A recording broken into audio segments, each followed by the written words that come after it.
anybody from football Twitter, you are uniting Trey on YouTube right now with that comment right there. You are trolling to the nth degree. You're trolling. That's not trolling. 2-0 win. 2-0 win. It might be 2-1. I said it might be 2-1. It might be. Yeah. That's straight banter, bro. It might be. Okay. All right. We'll see. If we play our best. If you play your best, you might get a corner. Yeah.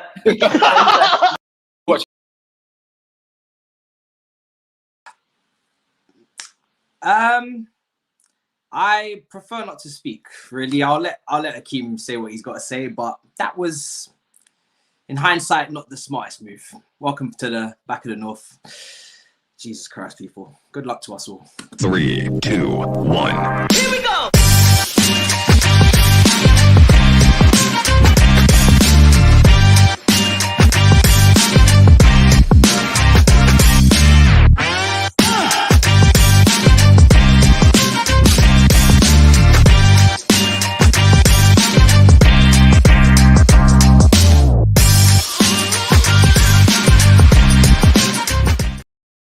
Welcome back, people. Lateness is greatness. Welcome back to the Battle of the North. Listen, I don't even know what to say with that clip. I don't even know what to say with what happened with the weekend. I don't think anybody that was here predicted it. Conor's making his debut. He wasn't here last week, so luckily he didn't get dragged into the mess. First of all, Conor, how are you doing, bro? Welcome to the show. Yeah, good, man. Just good to be in the Premier League and alongside such esteemed names like you boys. Love it. It's not gone past the days of Luton and Wigan. Yeah, and Conor didn't get himself dragged into the situation of predicting what would happen with Manchester United and Man City and the derby and everything. So, I mean, Akeem, how are you feeling? Because obviously you saw the clip, you saw the result, 2-0 predicted. I think I was like, this guy's, he's lost it. He's deluded. He's rambling. He's waffling. And then bang, that's what happened. So there you go.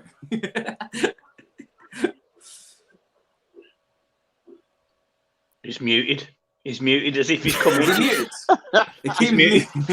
I got so excited. I muted myself. Look at that. Look, what I said was United will win 2-0. I actually got the prediction wrong slightly. I said we have to play our best to win. We didn't play our best. It was an average performance by us, but we blew them to one side, like I knew we would, to be honest. And I was confident from the get-go. From that perspective, you guys laughed. You guys thought it was a joke that United could go and beat City for the fourth time in 6 games or the fourth time in 7 games. You know, it's just part of the norm now, and Big Steve knows that it's part of the norm. And quite frankly, now he's looking over his shoulder at United coming for number 21, which is still alive and well. So yeah, that's it really. I'm not at my desk. I'm not at my desk today with my mic. I thought I'll put my feet up. I watched a rerun of The Weakest Link from 20 years ago, and I just wanted to enjoy myself tonight. That's it. Wanted to enjoy myself. That's it. Because once again, the prediction's right. Steve, you don't look very happy. What happened? No, I'm fine, mate. I'm fine. I'm just a bit rough, you know what I mean? A bit rough. Had the old COVID test today, but thank God I'm negative. But nah, man. Thank God. Listen, I said it to Saeed. First of all, you got to give credit to we've got to give credit to United for getting a win. There's not many teams that have done it. We've been on an incredible run. Like I said before in the previous shows, when Ole done a number on us last year, I felt like United, we were forcing the game and United caught us on the counter-attack. I thought this year in the Carabao Cup semi-final, you know, the one you lost, we just sat back and let you come at us, but we didn't. And then we won the game.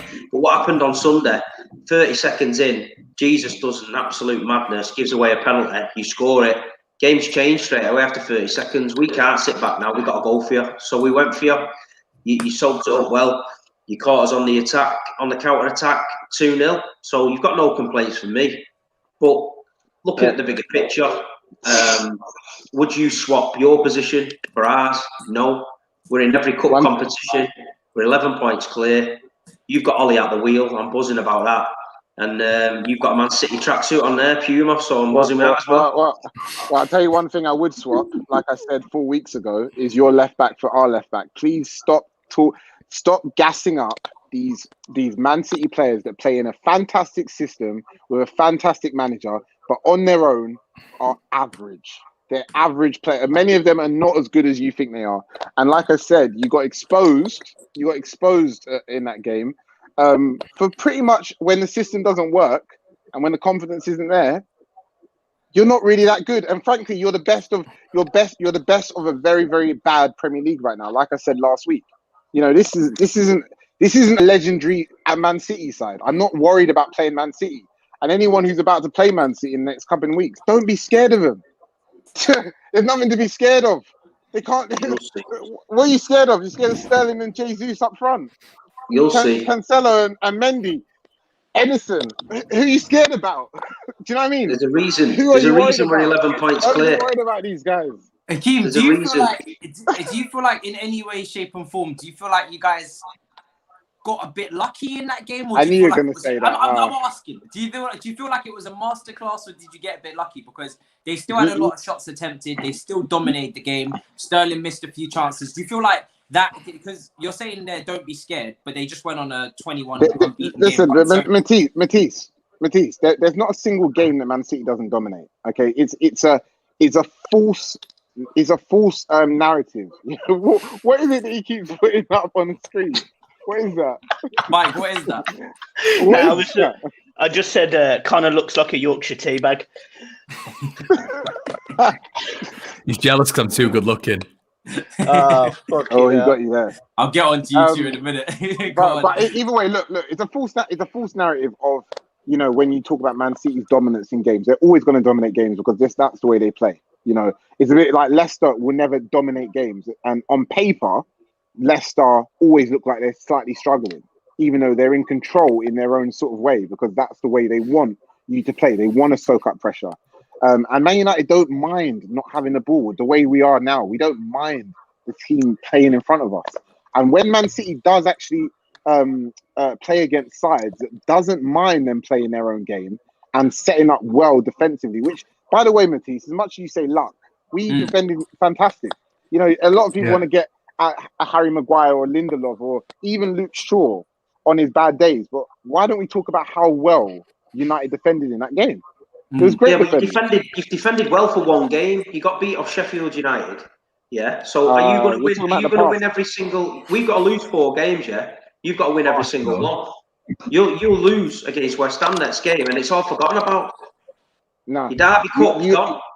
You hope that'll happen. Nobody in the blue side of Manchester is worried 1 ounce about you. None.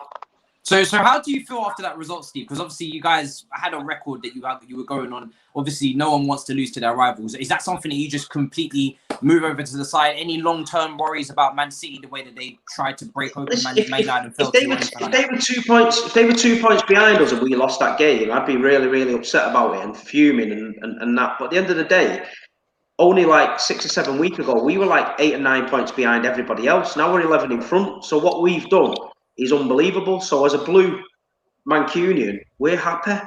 You know what I mean? We lost a derby. You don't want to lose a derby, especially against them. But look, the way they've reacted and the way they're celebrating, I'm actually taking a step back and I'm actually enjoying it a little bit, because I think if that's how much we mean to them now, we've come a long way. You know what I mean? Steve, I'm sorry, you're not happy. What you are, you're worried. You're worried that that once your form has ended, look what happened to Liverpool. Liverpool didn't lose at home.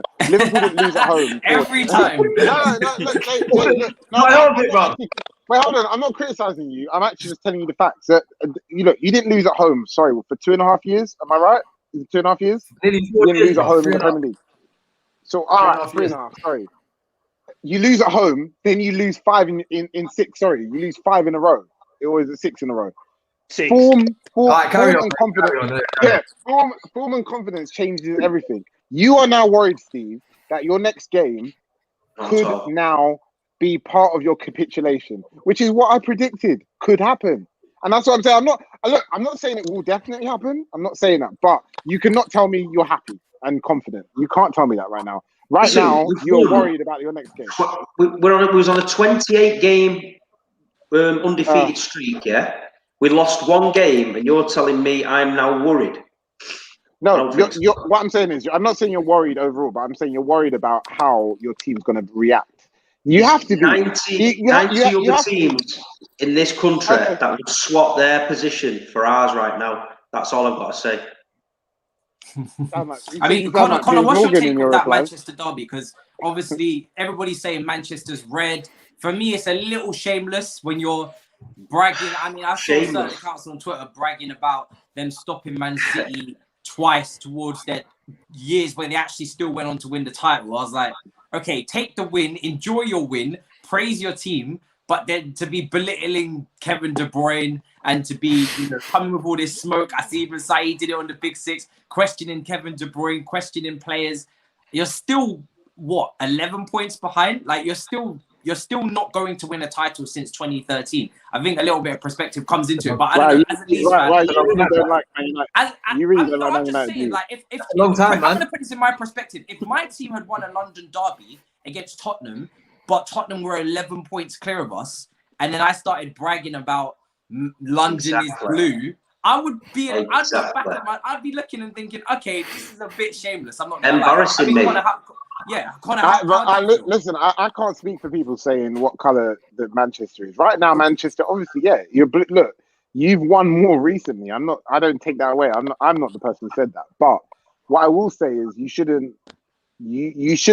Just because the gap is 11 points. The reality is, you are now slightly under pressure going into your next game. That's all I'm trying to say. And it only takes 2 games, and the gap is down to 4 or 5 points. Sorry, 5 points. Yeah, but you've got to win. You've got to win as well. Let me get Conor to weigh in there, because I don't believe that they're under pressure, but let me just see what the rest of the guys. Of course you don't, Matisse.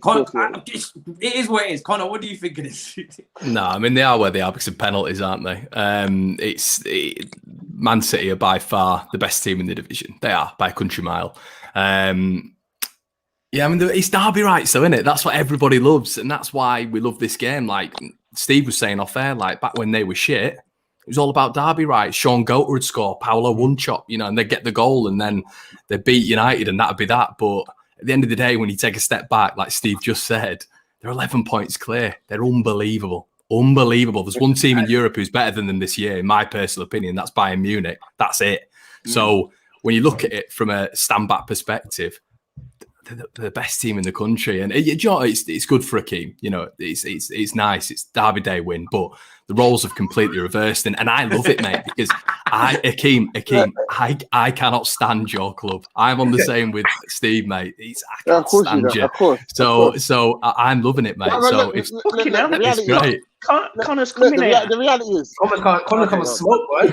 Connor's coming here. Coming here. He's let off a grenade, and he won't turn up next fucking week. What's this about?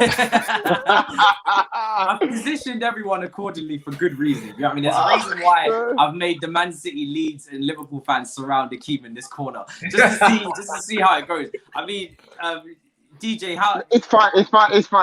Look, the reality is, Man City are the. I know you can take it. I know you. No, Matisse, I just want to say, the reality is, Man City are the best team in the country at the moment, because the league doesn't lie. Just like Sheffield United is the worst team in the league at the moment.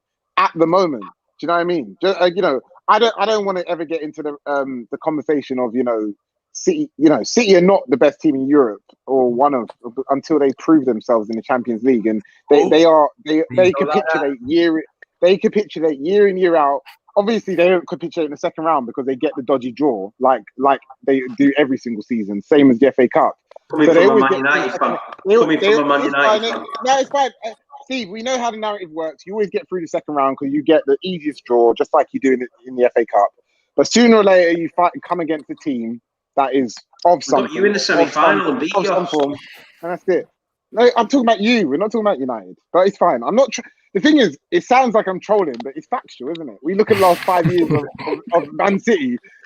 March and April, they absolutely hate Europe. They lose 80% of the time in that period. I'm sorry. So we'll see. It's been 3 derbies this season. Yeah, drawn 1, City won 1, you won 1. We're 11 points clear, and apparently Manchester's red. How does that one work? We both won a derby apiece. We've drawn one, but Manchester's red. Saeed's dancing in his kitchen in his underpants, and people are chopping up videos of me making predictions and that. You know what I mean? Good on the blue side, mate. It's good. There's only one team rattled, and it's you. Like you're trying to be important again, but nobody cares. Nobody cares, man. Mad. I mean, 8 points next week. The gap's 8 points next week. No, okay, we'll get to that because I feel like you've got more predictions up your sleeve. And to be honest, after what happened to me last week, I'm not even gonna say too much on predictions after what happened. But I mean, Jay, we kind of agreed that they would get battered. I mean, how do you feel after watching all of that? And obviously, well, like Steve said, the penalty obviously changed the game plan. But watching it after it was 1-0, I was sitting there. I was like, Man United looked comfortable. They looked assured in defence.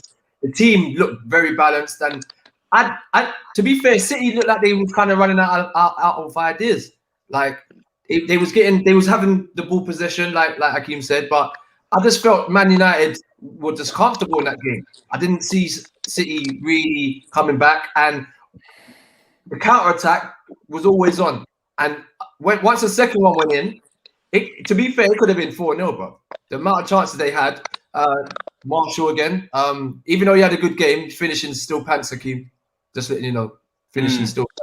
Missed a massive opportunity at the end, didn't he? I know he got man of the match, but could have scored.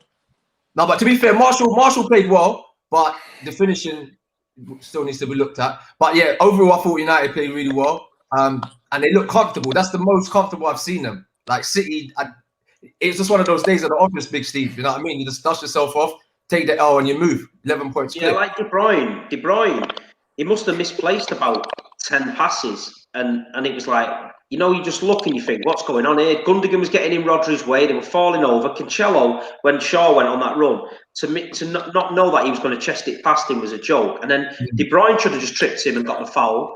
And it was just, we just didn't look at the races. But when I give my team, I predicted the exact same team we played. But I said leave De Bruyne on the bench and play Bernardo, because Bernardo Silva been full of energy in that last few weeks, but the rhythm, you know what I mean? You've just got to give him credit for it. We wasn't at the races. At the end of the day, we lost. Steve, on a serious note, Steve, do you not think that, like, from a City perspective, I think the players who should really be blamed is Sterling and Jesus. Like, you know, you created enough chances. I mean, I wouldn't say Kevin De Bruyne had a bad game. Look, this is me being honest. No, he just misplaced passes and that. But do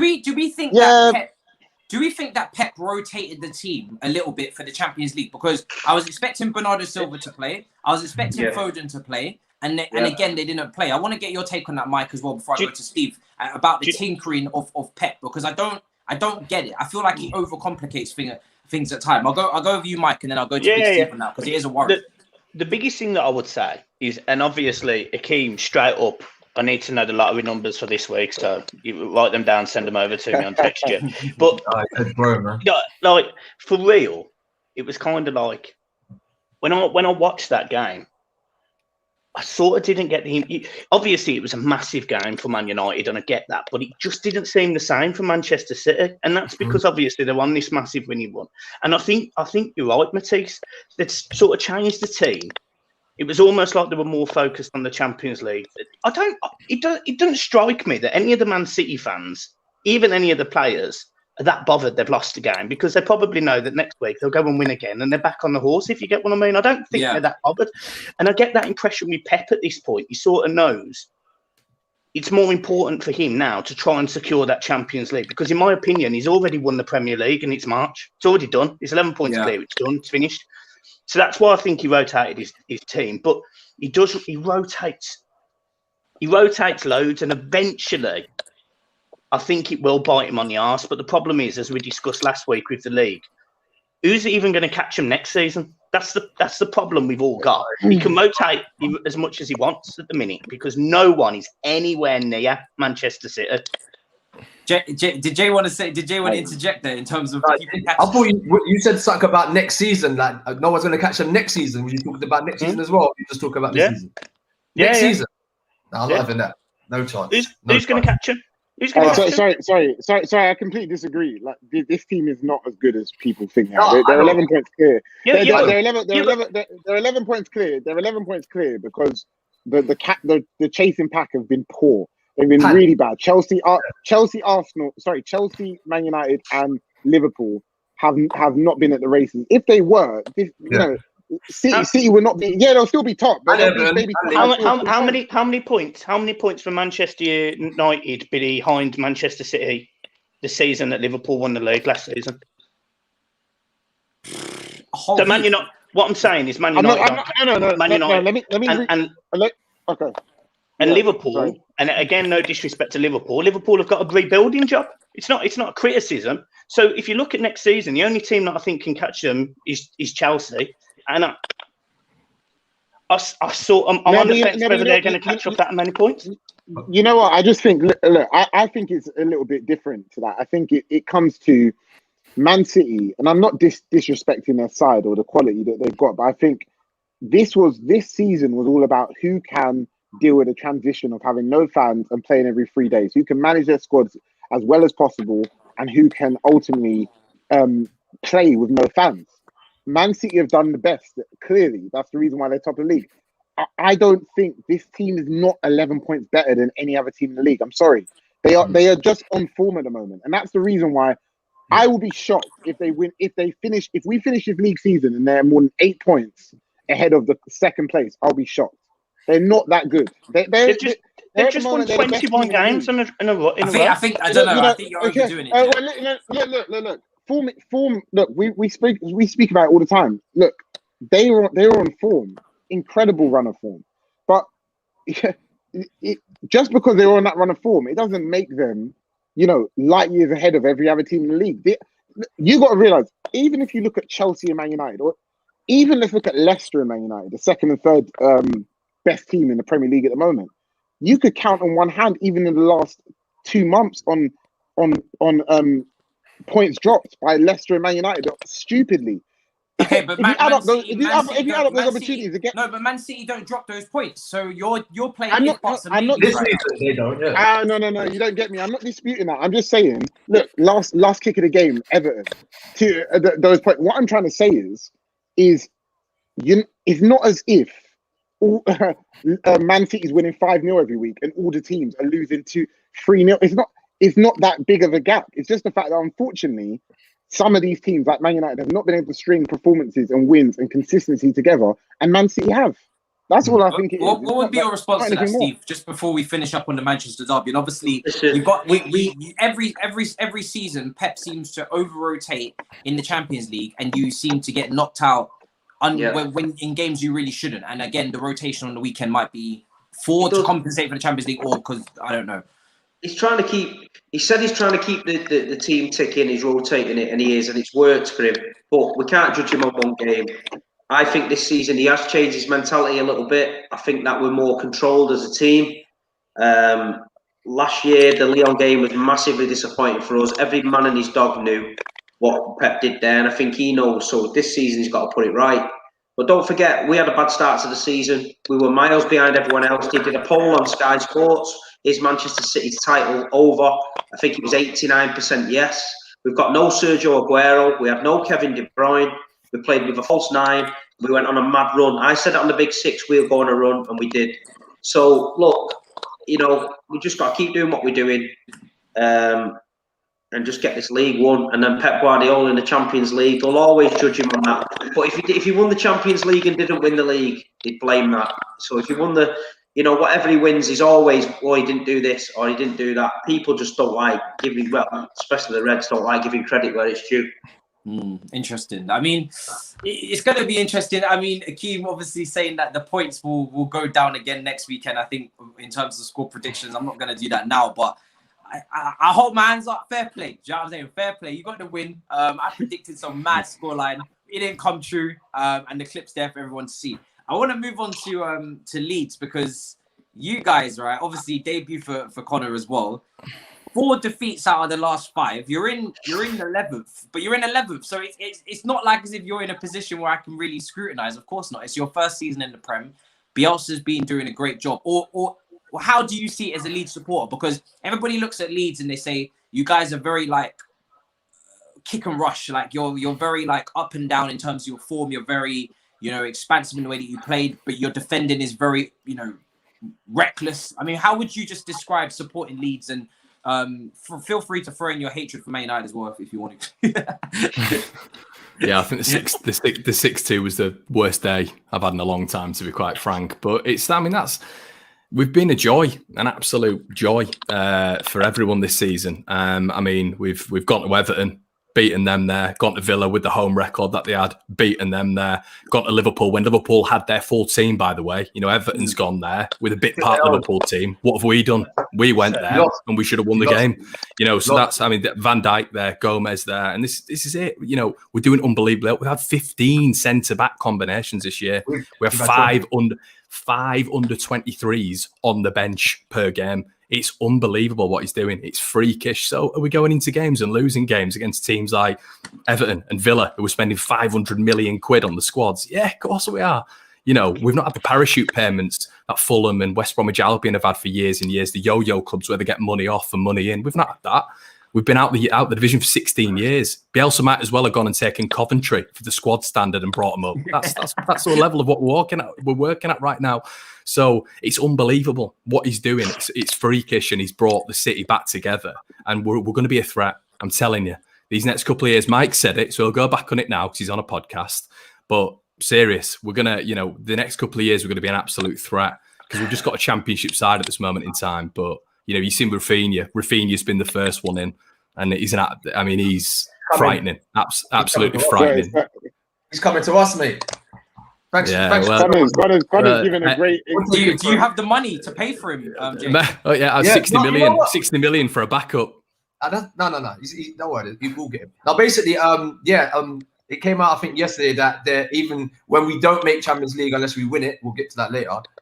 We've got money put to the side for significant transfer funds and moves this summer. So, and that's come from a reliable source from in Liverpool. So another Ben Davis. All right, mate. No. See Ben Davis here, like he's just training. He's coming up to standards. Klopp's just looking after him. Just like when we signed Andy Robertson. Yeah, no one saw him till December. Everyone's like, "What's going on?" And we all know what happened with that. Like, just give the guy time. What about Kabak? Who? Kabak. Go back, not Kabak. No, can he? When is he going come back? Because we need to send him come back. Because he. Oh, really? Is that what it's on already? Or you're not going to give him no time? Do you know what? I'm gonna go on to Liverpool in a minute, but I don't want to. I don't want to allow Leeds to get off the hook too much because you did lose. Can I just say something? Can I say one thing about Leeds? Can I just say something about Leeds? I love Connor's speech, his presidential speech right now. Yeah, but I'm not going to. The reality is, please, for anyone, do not. You feel sorry for Leeds. They've got buckets of money. They've got buckets. You're acting as if they're bought. You're acting as if they're a bloody. I don't even know a good example now. Every single promoted side seems to have so much money, but Leeds are not small fry. You know, you guys. Okay, you have had a lot of injuries, and you of course have not spent as much as Fulham coming up, or a lot of the other sides in the Premier League. But you know, I think it's a little bit. You know, you guys have spent money, and you have. I think you bought in what? How many players did you bring in, Conor, in the transfer window? I swear they bought more than. I swear they spent more than Fulham. I swear. No, but that's not. No, but that's not the point. That's not the point. The point is, from years and years and years of them going up and them going down, it's parachute payments. That's what sustains a club. You know, you go down. You buy all the best players in that division, you come back up, you get the payments, you go back down. And we've not had that for 16 years. So it's seriously impressive what we're doing. That's right, because you've constantly been in the championship. That's right. Just throw that out there. That's right. And we're 8 points off you and we've beaten you once. It's right. We beat you as well, dick face. I want to add as well, because the thing is with Leeds is I see this happen a lot this season. I'm wondering, is it because you don't have maybe the quality in defence that you need? Is it going to take a second season with new signings? I want to get your take on it, because obviously the weekend, 2-0 defeat to West Ham yesterday. 16 shots for West Ham, 17 for you. You had the majority of possession. It was a back and forth game, as it usually is with Leeds, to and fro. But you leave yourself so exposed and wide open at the back. And if you are to progress in the following seasons, you're going to have to be a bit more solid and get the balance between defence and attack a little bit better. And you obviously do miss quite a few chances as well, as we can see here. What do you think that's down to? Is that an issue that you worry about, or is that something that you just need to address in the transfer market? To be honest, mate, I think it's something we address in the transfer market. We've already set out our plans. We've got our owner who's currently talking to people, the head of recruitment, talking to 5 or 6 players. And we've seen with the recruitment this year, we've had 3 of our 4 signings out for the majority of the season. When they're back and we've made 4 or 5 signings, let's see where we end up. But I'm telling you, the smoke's coming from Leeds. Fucking hell. I'm almost getting scared at this. Fuck. Kevin, telling you, it's coming. This title is between Chelsea and Man City next year. When you talk about Leeds, and where they're going to go, and I want to get Big Steve's take on Leeds as well, because you're all quite close to each other. I want to see where, because obviously I know Leeds and Man United have that hate, and I don't know if Man City and Leeds, do you feel any type of way against each other, or is it best of friends up there? No, I've got a lot of mates at Leeds. I've got a lot of customers I deal with. I've been to Ellen Road a few times. They sort of. I went to Ellen Road last couple of years, and they sort of reminded me a bit of City when we were sort of down there. That there was the fans were craving to get back up, and it just wasn't quite happening. You had a few mad owners.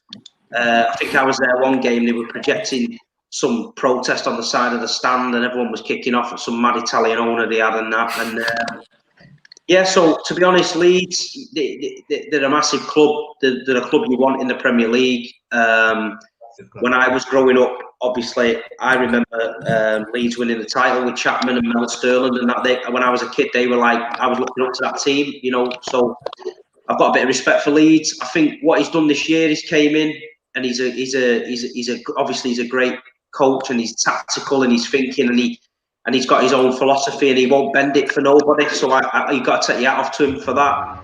And I think what you get with him is, what you get with him is, what was that? I ain't got a clue. Sound like a customer. But what you get with him is he plays a great attacking style of football, and you are going to get them games where he comes unstuck and they're probably going to get beat. But then he's like a swashbuckling kind of manager, and I think next season he'll add to the team, like what Conor said, and I think we'll be a lot stronger. I think with Leeds, it's all about establishing yourself in the Premier League and getting them regular money and getting the foundations built and not letting it happen again, going down because it took them too long to get back. I think they've got to bed in, and then once they bed in and set the stall out in the Premier League, they'll be right back up there with the big teams up there.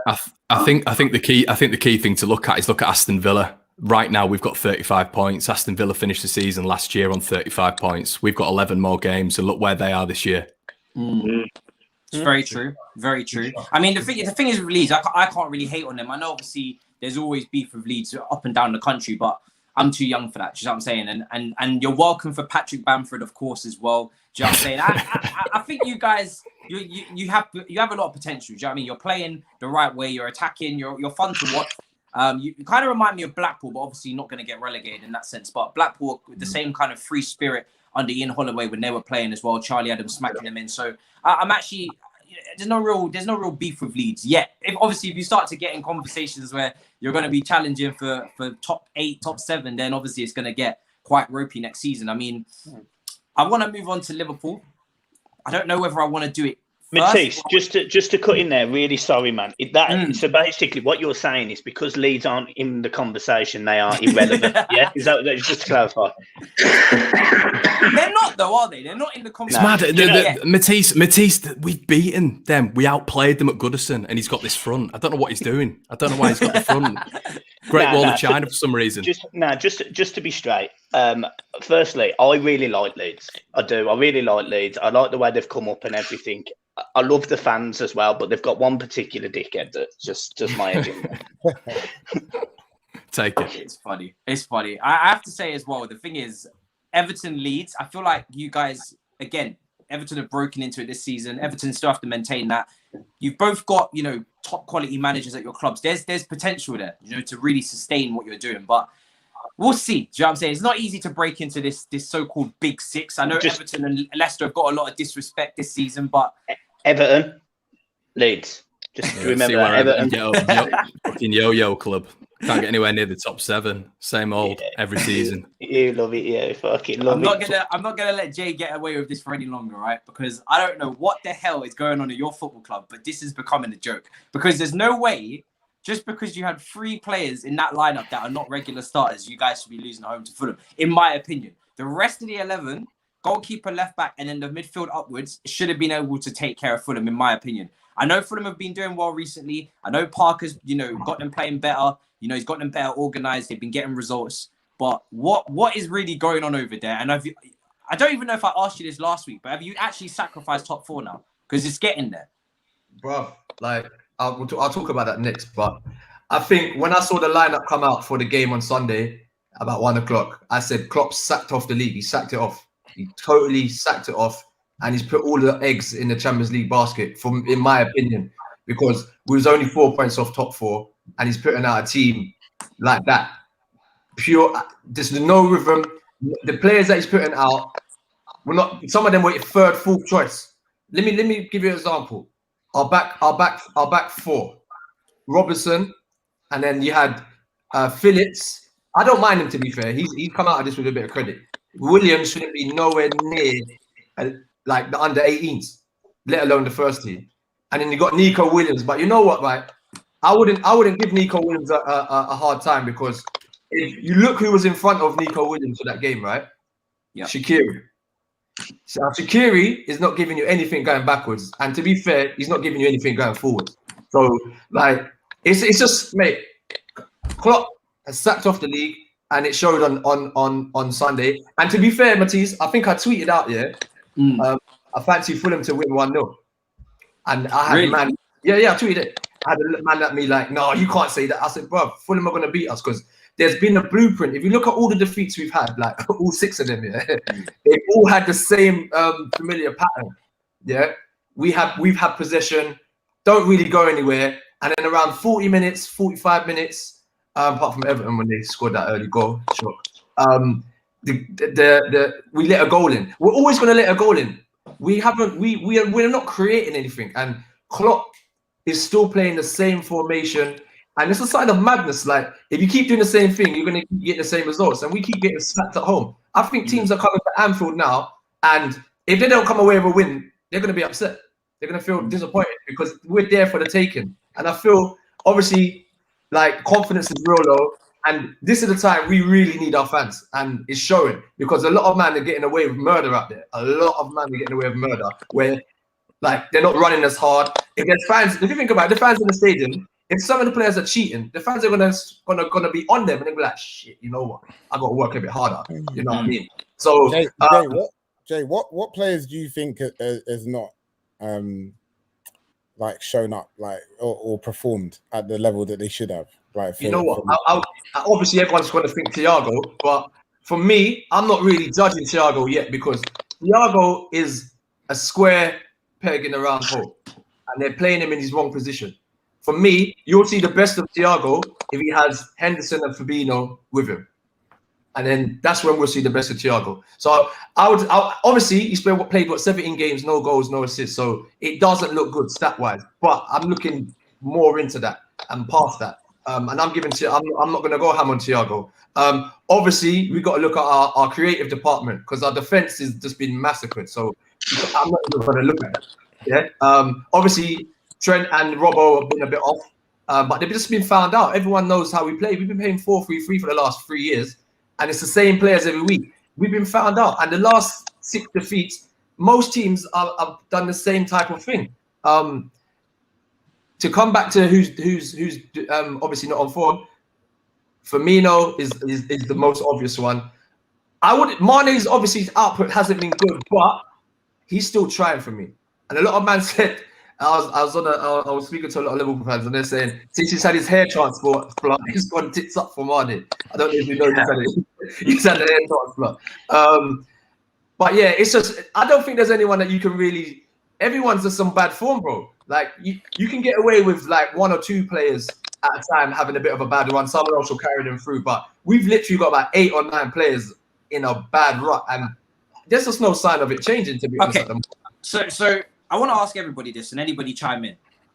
Are Liverpool this handicapped, like handcuffed team that just can't do anything, or are they in a situation where Klopp could have done something to change the way that they play, the style of football? Are there players there that need to be dropped? What is the situation? Because every time I speak to Liverpool fans, it feels like as if you guys are saying there's nothing that can be done. The season's over, and we're just going to sacrifice all the points until the game, until it's all said and done, and there's nothing we can do. I feel like that's a bit of a cop-out. Like, yes, you've got injuries, but other clubs have got injuries as well. Yeah. And it's not to say that you guys should, finish where you ought to be at the start of the season for predictions. It's not even to say that you should finish top 4. But now you're losing at home to Fulham. It's like, are you just going to lose all of your games? Like, what is now the plan to sort this out? That's what I'm trying to get to. Yeah, I think one of the reasons why people say that Liverpool are the worst champions in Premier League history is not even just down to the fact where you are in the league. It's the way you've approached being champions. Like, you've not tried to. Firstly, your mentality and your attitude on the field, just as well as your manager off the field, just doesn't seem like you're champion. You haven't dealt with issues and people figuring out your playing style well enough. You've not innovated your tactics well enough or changed it enough on a week-to-week basis, or even when you need to. You're going to play Leipzig and you're going to absolutely hammer them because they play they play on the halfway line, just like all the German teams do. And you don't know, they might change it up.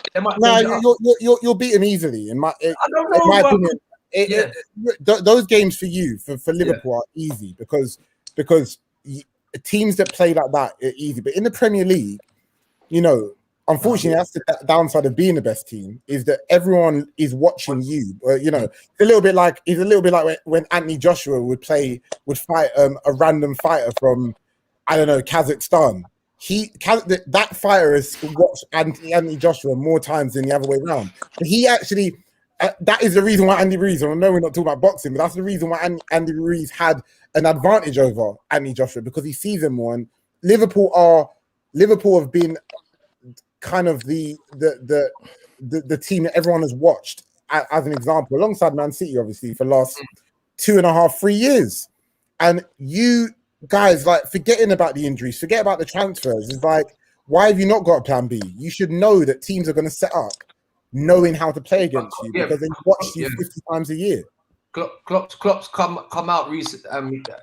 He made a quote of saying, like, someone said, "Have you got a plan B?" And he was like, "No, I've got my way of playing, and that's how we're playing. They have to worry about us," which is a very naive. And I'm sorry, Jay, that's the reality. Let's be honest. Like, why is Klopp's attitude has got to be questioned here? Like, but that's the same as Bielsa, and you see these type of managers that are very stubborn in the way that they play and don't adapt. And even when they go to, I've seen Leeds come away to us at Stamford Bridge a couple months ago, and at the start of the season, really, and just sacrifice and have the energy and just allow us to get in behind, and there's no real organization in the defense and whatnot. Are these managers that are not tactically flexible and very stubborn, are they going to get found out regardless of injuries and all these things? That's really what I'm trying to get to the root of, because Carlo Ancelotti is very flexible. Tuchel has shown in his career he's very flexible. Pep Guardiola has actually been very flexible. He's changed Man City a lot this season. Whereas there's other managers that just seem to be my way or the highway. I've seen it with Sarri, didn't end well. And I'm not saying that's how it's going to go with Klopp. Klopp's been there for a long time and he's won a lot of trophies. But Liverpool now, they're coming towards the end of a cycle. And to get a new cycle going, you do need to revamp the squad, but you also might have to tweak a few things that maybe the Premier League have caught onto how you play. Do you see what I'm saying? 100%. Where do you think they'd have finished with Van Dijk in the side? Just Van Dijk, as in if they'd had injuries around them, but Van Dijk in that side, genuinely. I would say it would we would definitely be in the top 4. I would say we'd probably be between 3rd and 2nd. I still think City would be where they are, but we wouldn't have fallen off as much as we are. Because if you look at Liverpool, if you look at the team the other day, there's no leaders on the pitch. There's absolutely everyone's just like Van Dijk wouldn't allow that if he's playing. And if you have someone like him on the pitch, it makes everyone play that 20-30% better, and it raises their standards. So Jay, why sorry to interrupt, but why do you need a whole reboot then? Why does Liverpool need an entire reboot? I don't understand. If Van Dijk's the missing link here. No, he's not. I wouldn't say Van Dijk. This is the reason because of Van Dijk. There's a lot of reasons. Matisse touched on it with a formation, no plan B. But there's a lot of players that are literally like they've run out of legs and either need a break or need to get out the door. We need to ship out about 7 players, to be honest, at Liverpool. Like, we do need a rebuild, because if you look at it, we keep playing the same. We played the same players for like 3 years, and they look like, I think Gary Neville said, they look like zombies on the pitch. They just look. Jay, do you not think that I just don't see like that? That's an oversight by the manager. It's like you should see that is going to happen. Like, Klopp is one of the greatest managers in the world. We know that, but it's just like if Jose Mourinho done all the things that he has done in the last year, he would be absolutely obliterated. He would be destroyed in the media. For the way Klopp has spoken to the press, for the way that he's handled himself and the players, it's not good enough. It's only because Klopp is a media darling and everyone loves him. Klopp's got credit in the bank, though. Does everyone here think Klopp can do the rebuild successfully and churn out? Because it's one thing winning with a team that you built up, and you've signed players for, you built that team, but then to actually turn it, and you have to be quite ruthless, right? To build, I think Fergie, a great example, very ruthless manager, knew when to get rid of players, never let them hang around. Is Klopp ruthless enough? Yeah. Is Klopp ruthless? Is Klopp ruthless enough to make a cycle of this and make another team out of this? I'm confident he can. Obviously, for me, Klopp's got a lot of credit. So the run we're on, I'm hearing Liverpool man calling for Klopp out. I'm like, bruv, give your head a wobble, bro. Seriously, are you mad? And get who in? And you know what they said? Get Gerrard in. I'm like, that is wild. That's stupid. That is ridiculous. Bro, that's ridiculous. I don't want Gerrard anywhere near Liverpool for now. Like at all. I'm talking. I want not even after Klopp. I don't want Gerrard near Liverpool because we saw what happened with your team, Matisse, and I don't want that. Yeah. So I think he can, because if you look at it, so many influential players should be back by the start of next season, and apparently we've got money to sign players. Obviously, we're not going to be in Champions League through the league. I'm going to hold my hand up now. That's not happening. Yeah, the only way we get in Champions League is if we win it. So I said I messaged Big Steve in the week. I said 2005 all over again. He's like, nah, no chance. I said, don't rule it out. I don't know. I don't know what everyone else's opinion is here, but I agree with everything you're saying. Like, but I still just think it's just a mismanagement of the team from Jurgen Klopp. If you have no money, like a Roy Hodgson, who has to deal with a 15-man squad, not even a 60-man squad on average every year, he manages his squad well. He doesn't high press. He doesn't run 95 minutes of the game. Yeah. If you have a small squad, you manage a squad well. It's a COVID year. You're playing every 3.5 days. It's just common sense. It's just like, it's almost like Klopp's only speed is kiss the badge, give 100% every single game, run around the field. You can hold the R1 button forever. No, that's not pro, bro. This is not pro. But you cannot account for all the injuries, though, Akeem. All the injuries. Look, Jay. All I'm trying to say is there's cause and effect. You've got a lot of injuries because you run yourselves into the ground every week, alongside a lot of other bad luck. Look, let's be honest. Yeah, but what I'm trying to say is, sooner or later, that burnout happens. You're going to get a burnout because of the way you play. So the only way to get over that is you either buy more players or you cut back a little bit. When you're 2-0 up in some games, you've got no money, bro. Headless chickens. Bro, I said to you last week, yeah, we've got no money. Okay, so percentage of blame. How much is FSG getting for this then?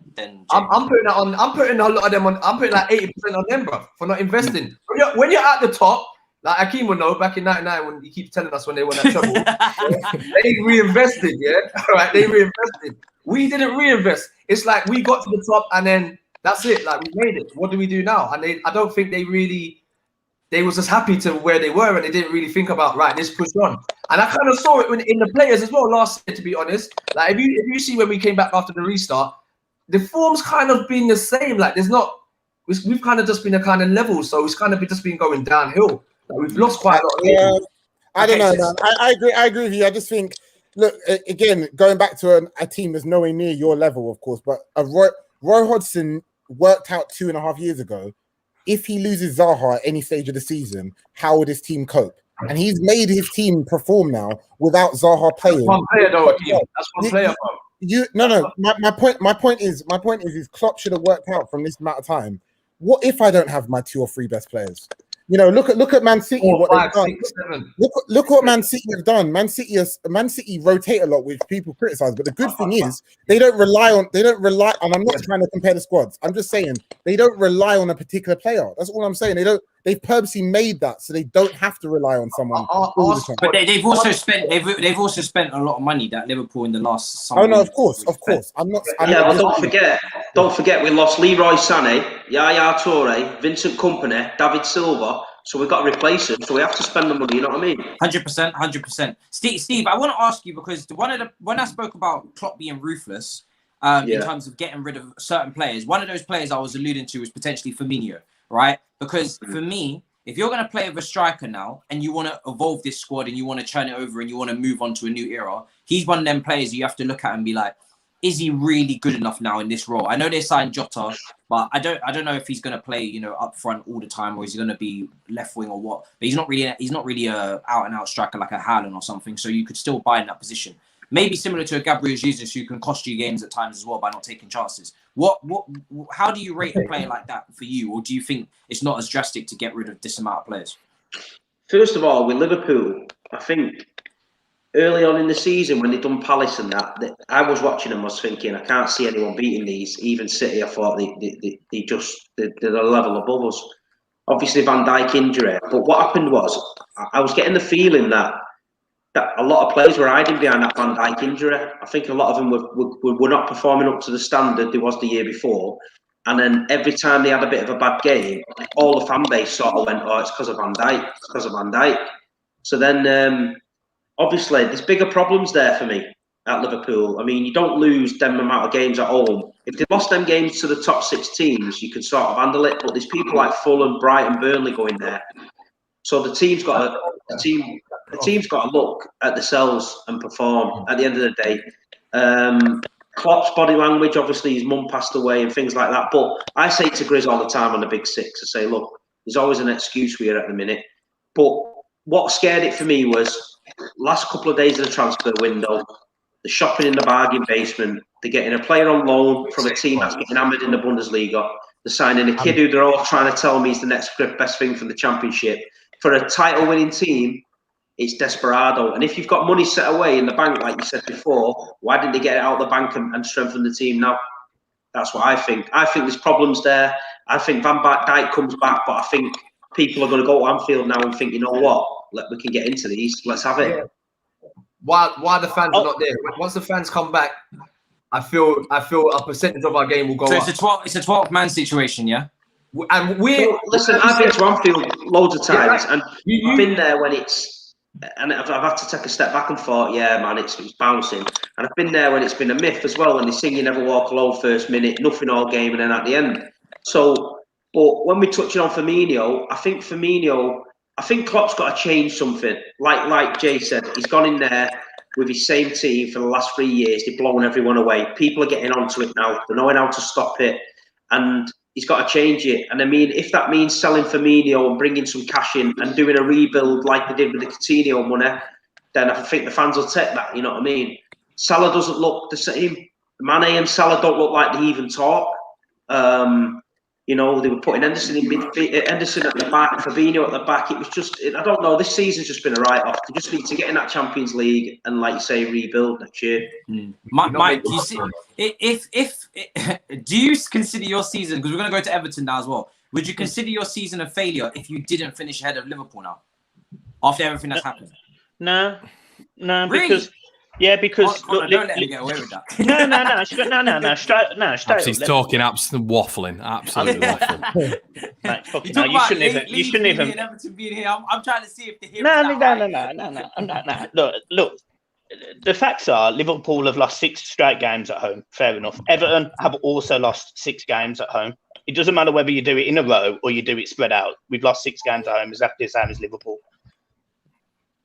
One of the things about Everton is our squad is we know that our first 11 we've seen from playing with, we've beat Chelsea, we've beat Liverpool, we've got a draw away at Man United. Our first 11 can compete. As soon as we've got a few injuries, we really struggle. So I'm not all of a sudden going to say, yeah, we're definitely finishing above Liverpool, and we're not. Everton have got a massive blow. Like Doucouré is a huge blow for Everton.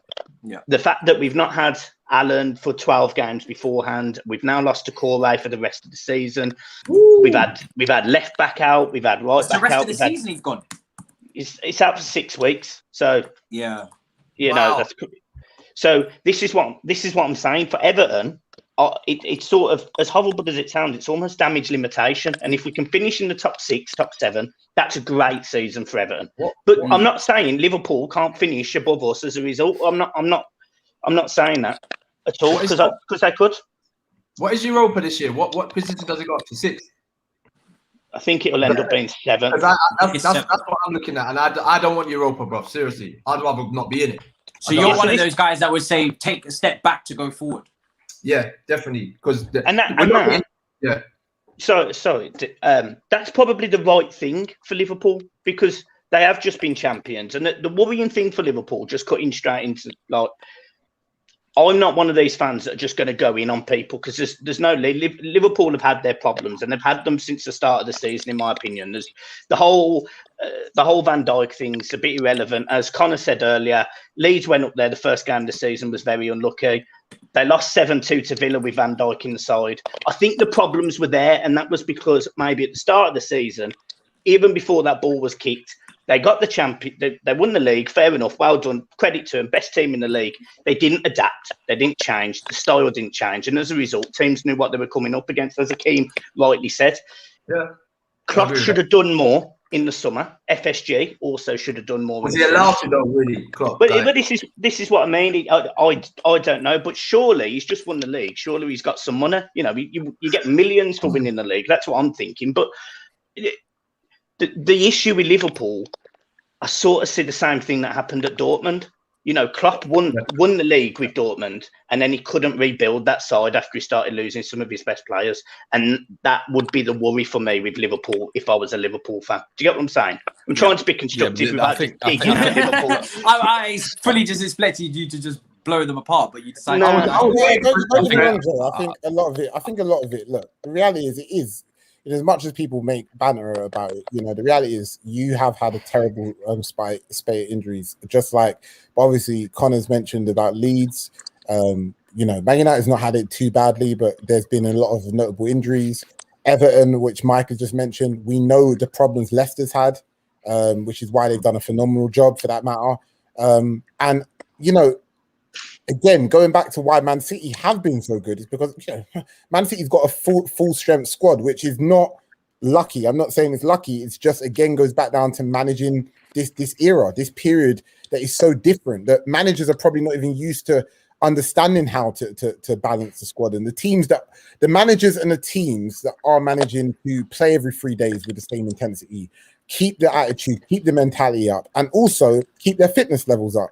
Sometimes it's as simple as that. And that's the reason why, again, I don't want to disrespect their position here, but that's the reason why West Ham is so much doing so well, because their chemistry and their team is actually performing at a high level, not just today, but 6 months ago as well. Whereas, look, even United, our performances every week is not at the highest level, whereas West Ham and Leicester still managed to continue that run. And ultimately, you know, Man City, Leicester, West Ham are pretty much the only sides in the top half of the table that are managing to do that week in, week out. I don't think Liverpool, even if you take away the injuries, you don't seem like you can string 3, 4, 5 games in a row to win, and that's really what it comes down to. Conor, what was your reaction to that? Because for me, I think Mike's aiming a bit low. I think you should be aiming to finish ahead of Liverpool. I think it's the best chance you've got. They're probably having their worst season that I've seen them for a long time. Just to say, I predicted Leeds would finish 10th this season. I give them all the credit, and I still will. They are a really good football team. Conor looks like he's dying. Like, what the fuck's going on over there? Mate, I can't believe for a newly promoted team how rent free we are in your head. You just keep mentioning Leeds. Unbelievable. Stop mentioning Leeds. Honest to God. Fuck you, man. But yeah, no, I think we're all happy. We're all happy Leeds are back anyway. We're all happy. Yeah, I like Leeds. But I think, yeah. I mean, all jokes aside, what Everton, if they finish above Liverpool, I mean, what an unbelievable season it'd be for them. What an unbelievable season! Like beating them this season as well. It's a milestone. It'd be 2 milestones in a season. Carlo Ancelotti will absolutely love that. But I don't know with this Dortmund comparison. Yeah, Dortmund got picked off. Dortmund got picked off by Bayern Munich in particular. Yeah. That's not going to happen with Liverpool. They're going to be a fresher squad next season. They need a revamp, of course, but Van Dijk's going to be back, as I keep mentioning. Gomez is probably going to be back fully fledged.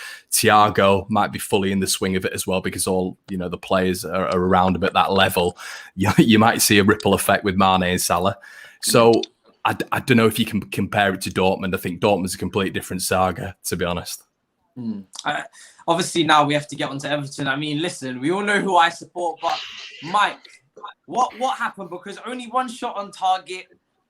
For me, quite comfortable in the end. In my opinion, I felt like you guys. I'm not gonna lie, I was a bit more worried. I thought that you guys would do a little bit more, but in the end, you couldn't really test our goalkeeper too much.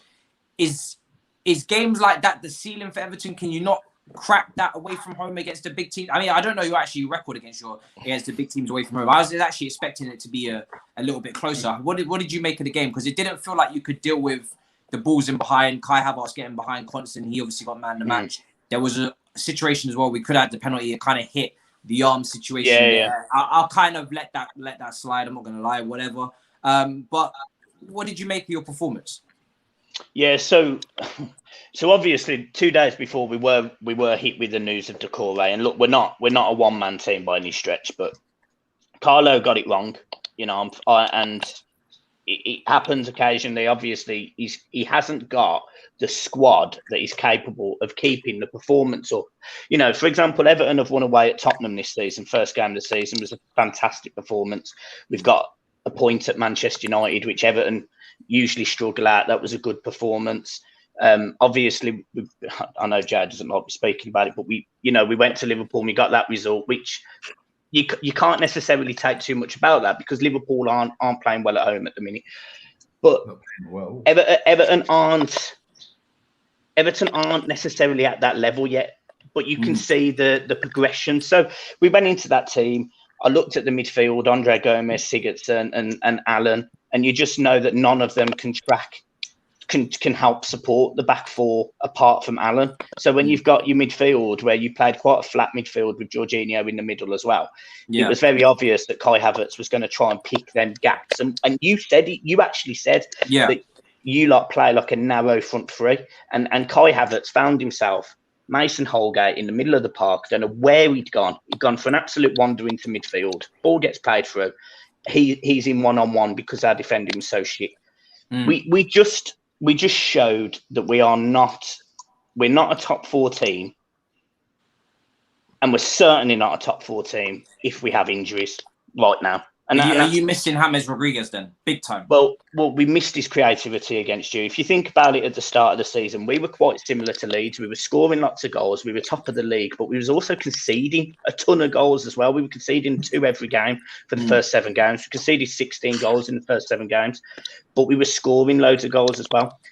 We haven't been able to have that team since the Liverpool game because of injuries, Alan. So our best 11 hasn't played since the 5th game of this season. And you're starting to see it now, because the players that are coming in are either tired, they're not good enough. And Chelsea are always going to pick us off because you are a better team. You've had a rough run of form under Lampard, but you are a better team, and you just stepped up in class since Tuchel come in, and you beat us in second gear. It was a piece of piss for Chelsea. Do you know what it is? Yeah, for me, Everton are always on the verge of cracking into the top 4. Even under David Moyes, you're always finishing 5th, 6th every single season, but you're always on the verge, and then you'll lose a couple players who are potentially too good to be just missing out all the time, and then want to move to a Champions League team.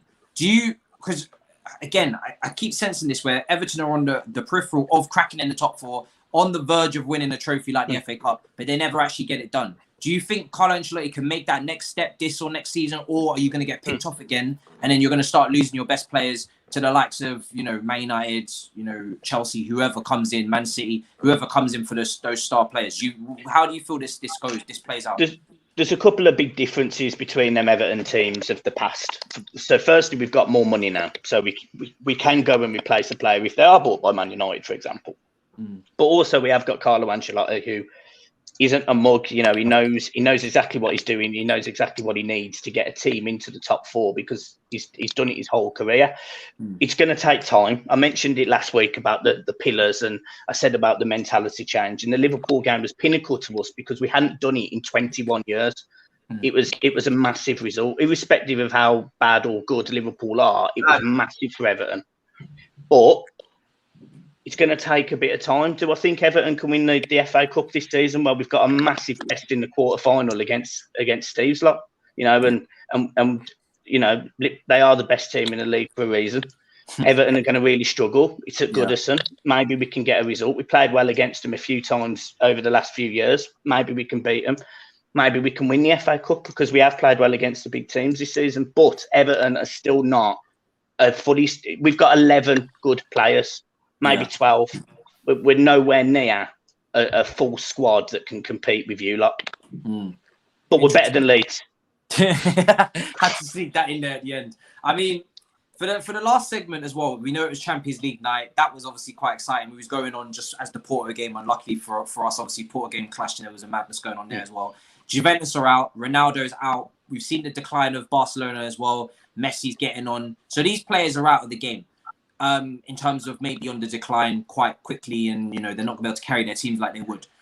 This is a separate convo that doesn't really involve any of our teams, but it's interesting for squad building purposes because do we move away from individuals who control and dictate, you know, and influence a team, or do we move towards a team that is more balanced structure-wise and their attack relies on multiple individuals, and maybe you don't go for those players that are gonna, you know, really force others to force and feed the ball into them. And what I mean by that is that they deflect responsibility from themselves and say to myself, okay, cool, well, Ronaldo will take care of that. Messi will take care of that. And it's coming to the point now where that no longer exists because they're getting on. They're players that have obviously once in a generation. Some of the, you know, the GOATs, as people say, they argue amongst themselves. For you guys as well, first of all, we'll go through everybody. Do you think that they're finished? Especially Ronaldo tonight, obviously couldn't do the famous comeback that he usually does. I know Pirlo's in charge, he's a rookie and all that, but usually Ronaldo just drags them out of it regardless. And do you still see a need for individualism in the game in terms of each one of your teams going forward? Would you take an individual type player who's going to potentially polarize the whole squad, or do you want to build as a team going forward? I'll start with you, Big Steve, because you do play as a team, right? Man City. Yeah. That's kind of what Pep's always been about. I mean, with Ronaldo, like you say, he's getting old now. So I mean, to try and pin everything on him is just, you know, you got to be realistic. Same with Messi. And Messi's the same. Obviously, you see it with City with Aguero. Look at Aguero now; his knees are gone. He's sat in the stand. He's not getting a game. It just happens to the best of them. You're always going to get teams that have that individual brilliance. I look at the Tottenham team. There's only 2 players in that team that stand out for me: in Son and Kane. And everybody looks at them, but they're dragging Tottenham every year up into the top 4. You look around the world over the years, you get these great players coming through, and unless they're a generational talent, like you say, dragging the team, it's very rare that you know, you get every team has the one individual. So, but I think football's more of a squad game now. Like we're saying, the seasons are getting longer. They're playing the games every 3 games. So I think it's moving more towards, if I was a manager now, I'd be moving towards getting a more steady squad. And like people called City this year for buying Nathan Ake. But Nathan Ake at the time, he hadn't missed a game for Bournemouth for 3 years. It was 40 million quid and it was a steady left-back stroke centre-half for us. And last season, we missed that. Obviously, we played Zinchenko there. And I think what Pep's thinking was, right, let's not just go and spend 80, 90 on one. Let's just spread it out a little bit and just tinker with the team. And I think that's what Liverpool will do next year. I think they've had their arse bit with this centre-half problem. I mean, nobody is going to lose 6 or 7 centre-halves in the season. But what I'm saying is, if you look around Liverpool's squad, there's Shaqiri. Should he really be in this team? You know, Wijnaldum, is he really all that? You know, I look around him and I think, you know, if they had 100 million now, would he spread that out? You know, they wouldn't just go out and get one player. They'd probably get 3 or 4.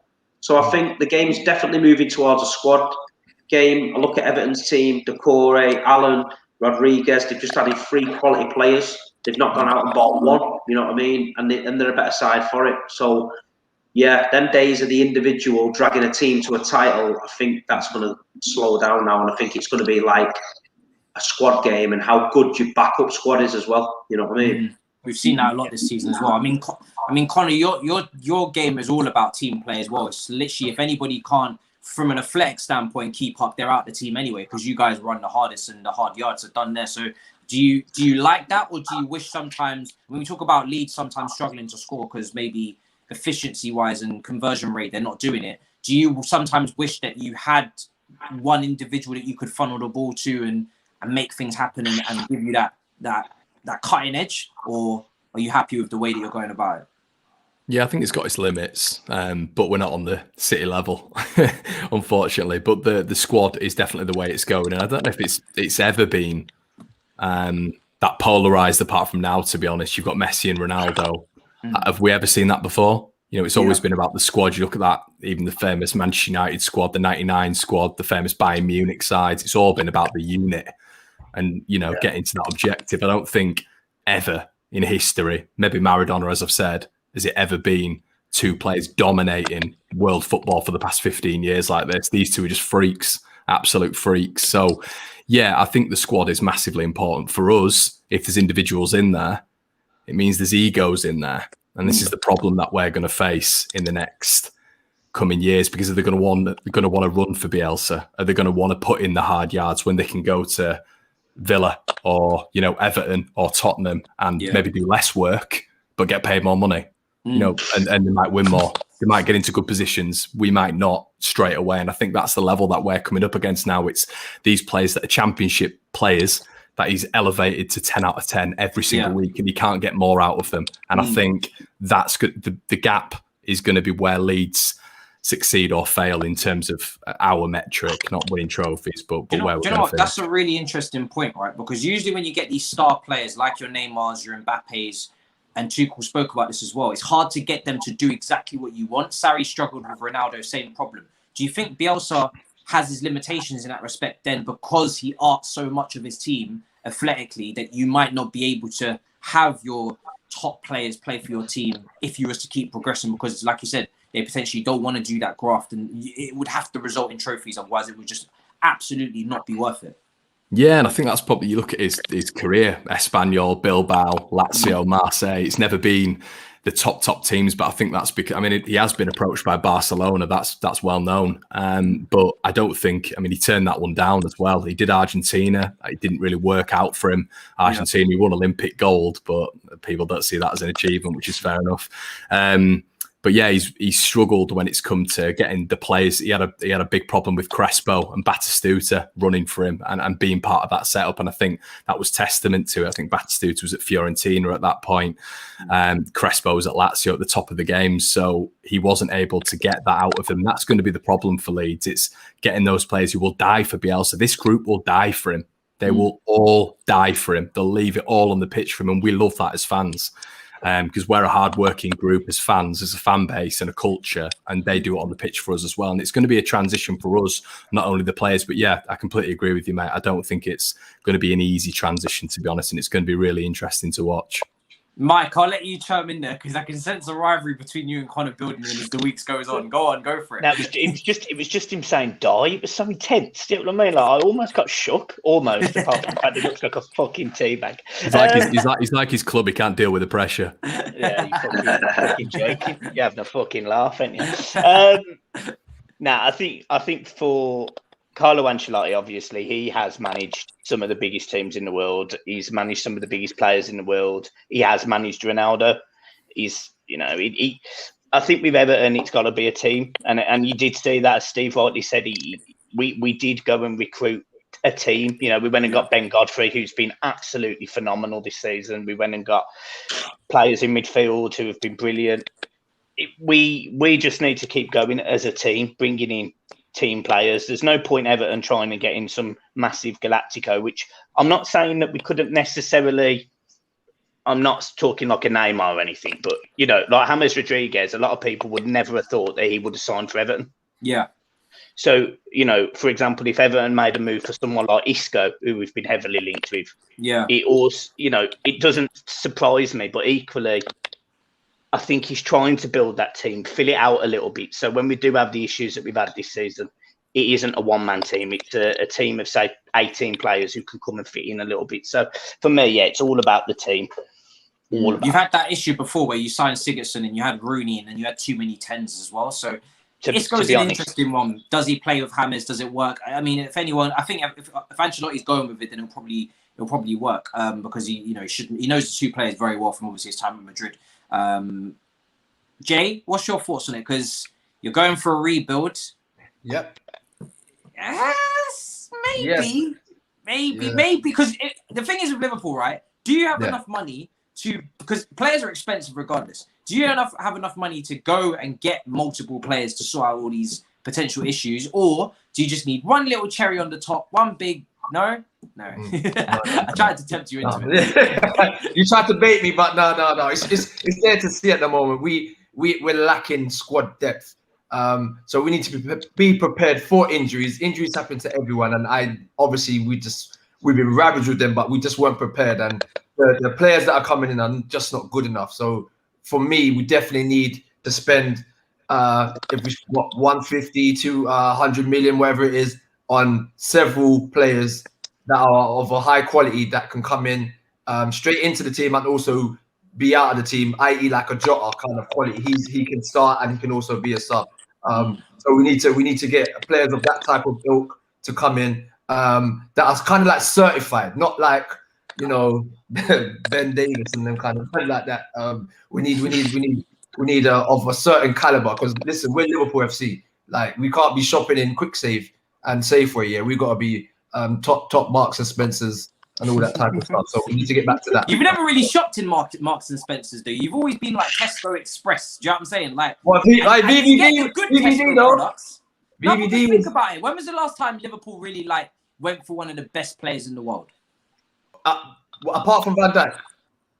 He was at Southampton. Yeah. I get what you're saying. He's at Southampton. You got him from Southampton, and you had this dodgy little deal where you repercussions. I'm talking money paid, innit? Like, that's top money, innit? Regardless. Top money, cool. Top money. That's top money. Top money and top scouting, but he wasn't at the peak of football. Do you see what I'm saying? You got him from Southampton. You didn't go out there and get an Alexis Sanchez like Man United. I get what you're saying. Yeah.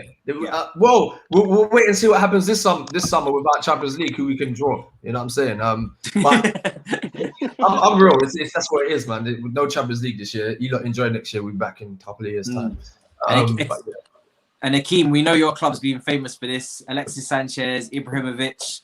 How are you feeling? I don't think those players were bought for individual brilliance. I feel like Conor made a great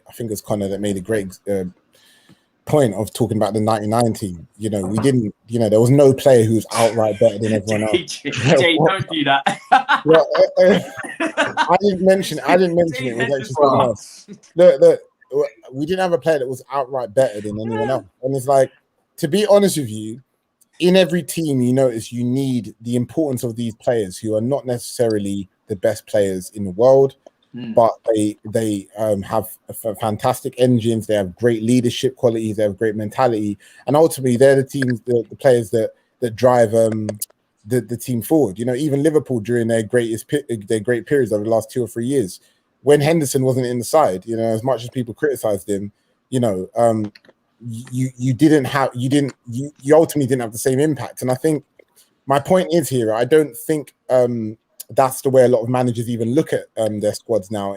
Let's try and buy like a player who is an Mbappe or a player like a Messi or Ronaldo, mainly because there's not really that many around, but also because that is kind of like that we're away from that era now. We're now in an era where it's more important to buy 2 or 3 players who will be great squad players or great players in the starting 11 who can maybe play in 2 or 3 different positions, or have those consistency attributes that can last the whole season, not maybe flash in the pans. We saw this time and time again over the course of the Premier League, where all of us did, every single team on this panel had players that came in based on skill alone. And we can see that it doesn't seem to work in the Premier League long term. It works in a lot of other leagues. For us, we obviously would take it with open arms if we had someone like Mbappe. but it's much more important to buy 2 or 3 great players who can play in maybe a few positions or play very, very, very good in the position that we need him to, rather than, you know, another Bruno Fernandes who can play who's ultimately getting a free role and can just roam wherever he wants around the pitch. Those players, you can't have more than one of them in the team, if that. Fair. We're going to wrap up the show. That's a really good point. I like that, especially the Bruno Fernandes point as well. Matisse, yeah. Can I just ask you a quick question? Obviously, we're talking about Battle of the North, but obviously, by the sounds of it, it sounds like I think we may agree, kind of, that Chelsea is certainly going to be challenging Man City. What about you? Interesting one to put me on the spot. I mean, it all depends on how we act in the market, because for me, this club, very dodgy hit and miss in the market. And again, it depends on how ruthless they're going to be, because we're going through a nice run now. Are they going to say to themselves, okay, Tuchel can work with whatever he's given, and we're going to actually ease off now, and we're going to let him keep a lot of these players that, are they consistent over a long period of time? They haven't shown it to be. Or are we still going to be ruthless and say, listen, you, out, and we're going to go and bring in this, and that, which we know that we really do need long term. So it depends on if you go and get your Erling Haalands, do you know, and also the need to actually improve what we've already got. We've signed a lot of players last summer, and most of them haven't delivered yet. Adaptation, young, whatever you want to call it, they need to deliver next season, right? Second season in the Premier League. So it will be down to Tuchel to improve those players. For me, I would love for us to be able to challenge, and I wouldn't expect us to win it, or definitely not, but I would expect us to at least be closing that gap and making it a race. That's the bare minimum I'd want. If we get the summer right, that would be my hope.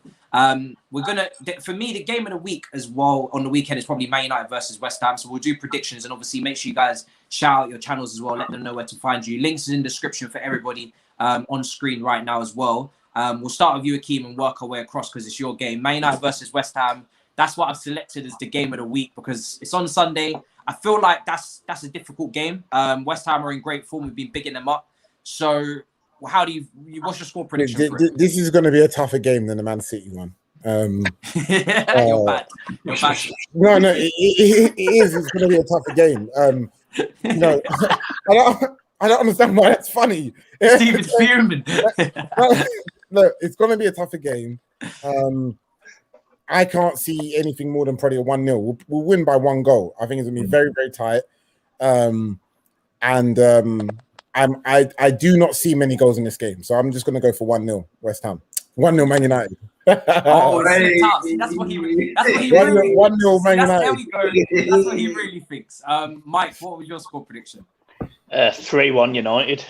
Wow, everybody's gonna be nice this week, innit? After what happened to their arse last week, we all got beat down last week. I was like, nah, not doing it again. Just gonna start. No, do you know what? It's because Mike would rather Man United to win this game as well, wouldn't he? No, I want you to draw. I want you to draw because of the game in hand. But my issue with this game is the fact that Moyes has got a complex about going to teams that are, the big four, the top four. He got this mad complex. He was shit at Everton. We never won there. I expect him to be the same at West Ham. I think he'll bottle it, and I just think you'll tear him apart defensively. So, 3-1. Okay. Martial for the hat-trick. Jesus Christ. Link is in the description for Blue Boyz Network. Make sure you guys go and subscribe as well. Jay, what do you predict for this? Are we gonna be Liverpool here, and we're gonna predict something, off the cuff? No, I'm going because Lingard's made a big difference to West Ham. He's galvanized the team, I feel, and they've been really good attacking. But obviously, I think he's not playing right, so they lose a bit there. So for me, I'm thinking 2-1 United. Okay. Conor, what do you think? How are you going to go with this game? I'm waiting for someone to predict against United, to be honest, but it's all United traffic right now. It's going to be Conor. Yeah, I'm going to go with a 2-0 West Ham win, I think. For real? Solid performance from the Hammers, keeping out Man United, and this is where they really start to properly fall apart and go into third. Love that. And Big Steve, what are you predicting for this, bro? The West Ham are beating 1-0, mate.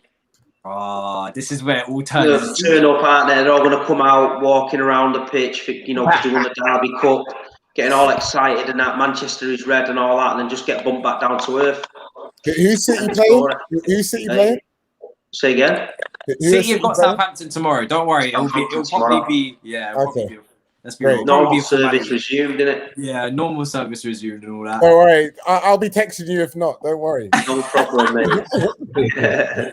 For me, I'm gonna go with a 1-1. I think Man United will drop points here. Every time I expect Man United to win, they shed me and they drop points. So I'm not gonna go with a win. I think you got your win now. That was a good result against Man City. I think West Ham will bring you down a peg. But I don't think you'll lose. I think it'll be a tough game. So I'm gonna go 1-1. That's been the show. I've never heard Matisse say anything positive about Man United ever. That's been the show for this week. Thank you very much for joining. Link is in description. Big Steve's channel is in description as well. One Leeds Fan channel is in description as well for Conor. Make sure you go and subscribe. Jay's Instagram is in description as well. Make sure you go and follow him on Instagram. He's DJing on there as well, keeping the spirits up during lockdown. We love to see it. Blue Boyz Network, link is in description as well. And if you want to follow the person who took the W really of the week, it is Akeem. Let's be real.